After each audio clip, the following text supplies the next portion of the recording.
દીકરીની નિર્મમ પ્રકારે હત્યા કરવામાં આવી, મારી પાસે બોલવા માટે કઈ શબ્દો જ નથી રહ્યા. આટલી નાની દીકરીને આની સાથે આવું અત્યાચાર કરવાનો વિચાર આવે, હું માનું છું ત્યાં સુધી એ માણસ નો કહી શકાય, પિશાચ કહી શકાય. અને આ પિશાચ એ આરએસએસ થી બિલોંગ કરે, વિશ્વ હિન્દુ પરિષદ કે જે પોતાના પ્રચારો માટેની, પોતાની રાષ્ટ્રીયતા માટે વખણાય છે. અમે તો વિચારધારાથી વિમુખ છે, પણ જે પ્રમાણે તમારી વિચારધારા નીચે કક્ષા સુધી, તમે ગ્રાઉન્ડ લેવલ સુધી તમે પ્રચાર પ્રસાર કરો છો, તો આવી ઘટનાઓ પછી આના ઉપર પણ ક્યાંક શંકાઓ ઊભી થાય છે. ભારતીય જનતા પાર્ટીની સરકાર, શિક્ષણ મંત્રી અહીંના પ્રભારી મંત્રી છે કુબેર ડિંડોર, શાળામાં, સરકારી શાળામાં આ ઘટના થઈ છે, શાળાના આચાર્ય દ્વારા થઈ છે, છતાંય તમે મૌન છો. હજી સુધી પરિવારની મુલાકાત નથી લીધી. નવાઈની વાત કહેવાય. સલામત ગુજરાતની ફક્ત વાતો સાંભળવા માટે હવે અમને લાગે છે કે અમારા કાનને અમારે પસરાવવાની જરૂર નથી. તમારાથી કાયદો ને વ્યવસ્થા ન જળવાતું હોય તો ગૃહમંત્રીને વિનંતી કરું છું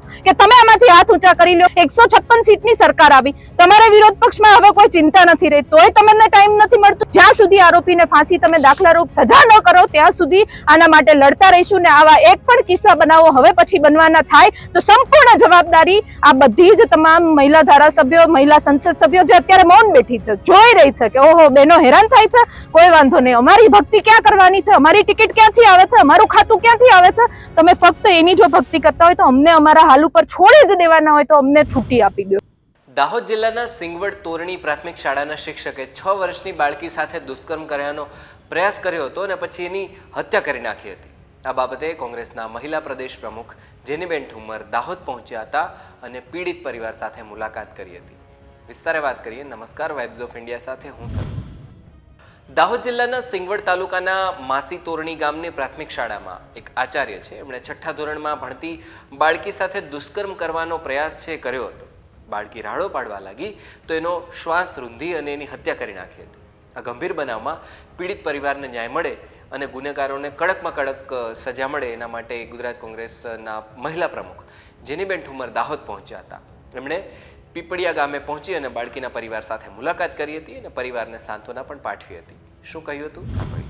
દાહોદ ખાતે આજે પરિવારની મુલાકાત લીધી. જે પ્રમાણે દીકરીની નિર્મમ પ્રકારે હત્યા કરવામાં આવી, મારી પાસે બોલવા માટે કઈ શબ્દો જ નથી રહ્યા. આટલી નાની દીકરીને આની સાથે આવું અત્યાચાર કરવાનો વિચાર આવે, હું માનું છું ત્યાં સુધી એ માણસ નો કહી શકાય, પિશાચ કહી શકાય. અને આ પિશાચ એ આરએસએસ થી બિલોંગ કરે, વિશ્વ હિન્દુ પરિષદ કે જે પોતાના પ્રચારો માટેની, પોતાની રાષ્ટ્રીયતા માટે વખણાય છે. અમે તો વિચારધારાથી વિમુખ છે, પણ જે પ્રમાણે તમારી વિચારધારા નીચે કક્ષા સુધી, તમે ગ્રાઉન્ડ લેવલ સુધી તમે પ્રચાર પ્રસાર કરો છો, તો આવી ઘટનાઓ પછી આના ઉપર પણ ક્યાંક શંકાઓ ઊભી થાય છે. ભારતીય જનતા પાર્ટીની સરકાર, શિક્ષણ મંત્રી અહીંના પ્રભારી મંત્રી છે કુબેર ડિંડોર, શાળામાં, સરકારી શાળામાં આ ઘટના થઈ છે, શાળાના આચાર્ય દ્વારા થઈ છે, છતાંય તમે મૌન છો. હજી સુધી પરિવારની મુલાકાત નથી લીધી. નવાઈની વાત કહેવાય. અહીંયાના વજુભાઈ ખાબડ જે પંચાયતના મંત્રી છે, આ તાલુકો એમનો છે, છતાં પણ ક્યાંક આવી નથી શક્યા, તો આ પણ નવાઈની વાત કહેવાય. કદાચ તમારે પ્રધાનમંત્રીને, મુખ્યમંત્રીના કાર્યક્રમોમાંથી ફુરસદ નહીં મળી હોય,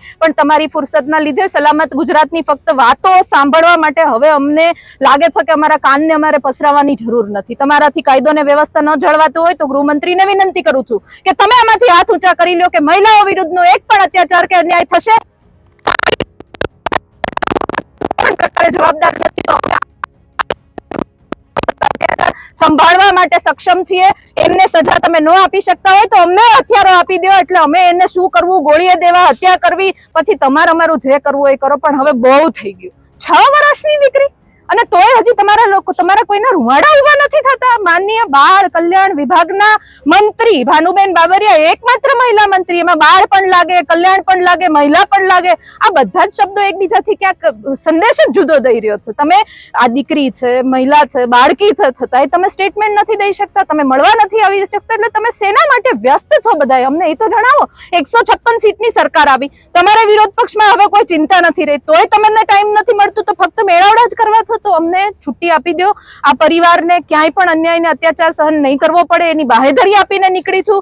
જ્યાં સુધી આરોપીને ફાંસી તમે દાખલારૂપ સજા ન કરો ત્યાં સુધી આના માટે લડતા રહીશું. ને આવા એક પણ કિસ્સા બનાવો હવે પછી બનવાના થાય તો સંપૂર્ણ જવાબદારી આ બધી જ તમામ મહિલા ધારાસભ્યો, મહિલા સંસદ સભ્યો જે અત્યારે મૌન બેઠી છે, જોઈ રહી છે કે ઓહો બેનો હેરાન થાય છે, કોઈ વાંધો નહીં, અમારી ભક્તિ ક્યાં કરવાની છે, અમારી ટિકિટ ક્યાંથી આવે છે, અમારું ખાતું ક્યાંથી આવે છે, તમે ફક્ત એની જો ભક્તિ કરતા હોય તો અમને અમારા હાલ ઉપર છોડી જ દેવાના હોય તો અમને છૂટી આપી દો. ધન્યવાદ.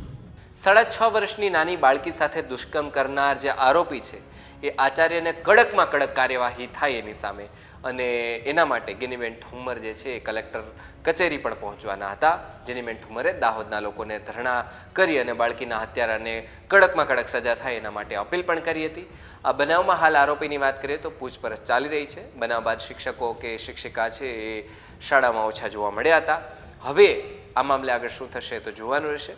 તમે તમામ અપડેટ માટે જોડાયેલા રહેજો વાઇબ્સ ઓફ ઇન્ડિયા સાથે. અને ખાસ મહત્વની વાત, આવા આરોપીને શું સજા થવી જોઈએ અમને કમેન્ટમાં લખીને જણાવો. ધન્યવાદ.